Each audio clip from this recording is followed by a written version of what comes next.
এই জন্যে আমি বারবার আপনাদেরকে মনে করে একটা কথা, আমার জীবন থেকে উপলব্ধি করি একটা কথা, যে একমাত্র আল্লাহ ছাড়া এই পৃথিবীতে এবং পরকালে আমাদের আপন বলে কেউ নাই।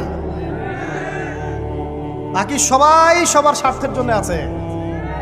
মানুষ মানুষের অবস্থানকেই মূল্যায়ন করে, মানুষ মানুষের অবস্থানকেই মূল্যায়ন করে। আল্লাহ রাব্বুল আলামিন আপনার ভিতরটাকে ভালোবাসেন। দেখেন, আপনি যখন নামাজ পড়েন নাই, আল্লাহ পাক কিন্তু আপনাকে ধ্বংস করে দেন নাই। আল্লাহ পরম করুণাময় আপনাকে হেদায়েত দিয়ে নামাজি বানিয়ে দিয়েছেন।